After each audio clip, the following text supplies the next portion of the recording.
नमस्कार दोस्तों, चलिए जानते हैं उत्तर प्रदेश की फटाफट 25 बड़ी खबरों को सिर्फ 5 मिनट में।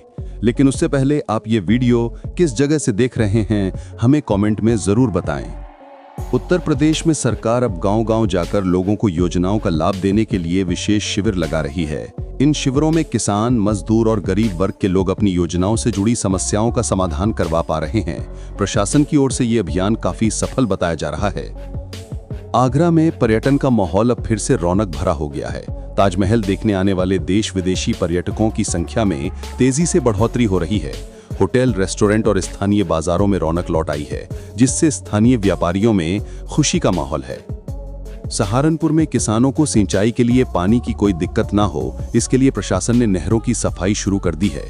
इस काम से हजारों हेक्टेयर फसल को लाभ मिलेगा।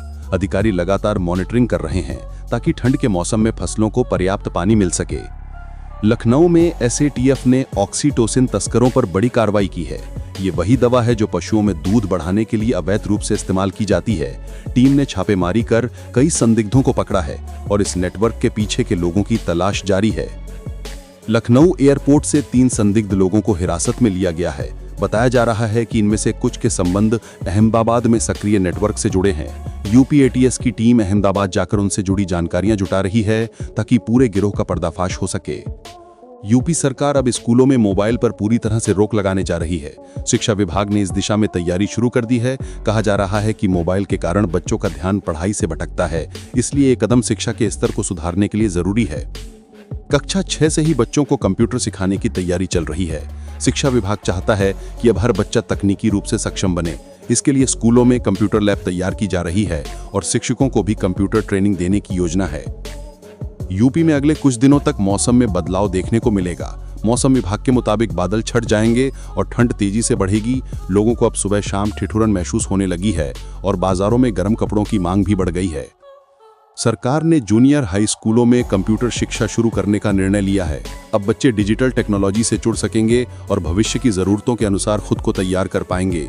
ये पहल ग्रामीण क्षेत्रों के स्कूलों में भी लागू की जाएगी ताकि कोई भी बच्चा पीछे न रह जाए। वाराणसी में गंगा घाटों पर श्रद्धालुओं की भारी भीड़ देखने को मिल रही है। लोग स्नान और पूजा के लिए घाटों पर पहुंच रहे हैं। प्रशासन ने प्रदूषण नियंत्रण के लिए विशेष निगरानी की व्यवस्था की है ताकि गंगा का जल प्रदूषित न हो। लखीमपुर खीरी में ठंड बढ़ने के साथ ही खुजली यानी स्केबीज के मरीजों की संख्या बढ़ गई है। अस्पतालों में इलाज के लिए भीड़ बढ़ रही है। डॉक्टरों ने सलाह दी है कि लोग साफ सफाई का ध्यान रखें और संक्रमण फैलने से बचने के लिए कपड़े व बिस्तर साझा न करें। गाजियाबाद में वायु गुणवत्ता लगातार खराब हो रही है। प्रशासन ने प्रदूषण के बढ़ते स्तर को देखते हुए निर्माण कार्यों पर निगरानी बढ़ा दी है। स्कूलों और अस्पतालों के पास विशेष सफाई अभियान चलाया जा रहा है ताकि लोगों को सांस लेने में दिक्कत न हो। प्रयागराज प्रशासन ने धार्मिक स्थलों के आसपास से अतिक्रमण हटाने के लिए अभियान तेज किया है।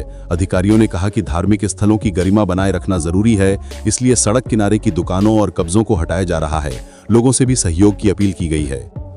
आजम खान को मानहानि के मामले में बड़ी राहत मिली है।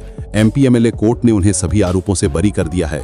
लंबे समय से चल रहे इस केस में फैसला उनके पक्ष में आया, जिससे समर्थकों में खुशी का माहौल है और उन्होंने इसे न्याय की जीत बताया। वोटर लिस्ट को लेकर चुनाव आयोग ने बड़ा बदलाव किया है। अब केवल आधार कार्ड से वोटर लिस्ट में नाम जुड़वाना पर्याप्त नहीं होगा। आयोग ने नए नियम जारी किए हैं, जिनके तहत पहचान सत्यापन के लिए अतिरिक्त दस्तावेज भी देने होंगे। प्रधानमंत्री नरेंद्र मोदी ने 4 नई वंदे भारत ट्रेनों को हरी झंडी दिखाई है। इनमें से एक ट्रेन शाहजहांपुर से भी होकर गुजरेगी। उद्घाटन के बाद भी रविवार का रोस्टर जारी नहीं हुआ, जिससे यात्रियों में कुछ असमंजस बना हुआ है, लेकिन सेवा जल्द शुरू होने की उम्मीद है। कानपुर में सीएम योगी आदित्यनाथ ने एक बड़ी रैली को संबोधित किया।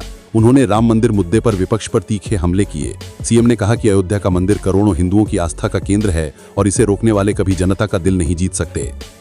लखनऊ के गोमती नगर में एक महिला से चेन स्नैचिंग की घटना सामने आई है। बाइक सवार बदमाश महिला की चेन खींचकर फरार हो गए हैं। पुलिस ने सीसीटीवी फुटेज खंगालना शुरू कर दिया है और कहा है कि जल्द ही आरोपियों को गिरफ्तार किया जाएगा।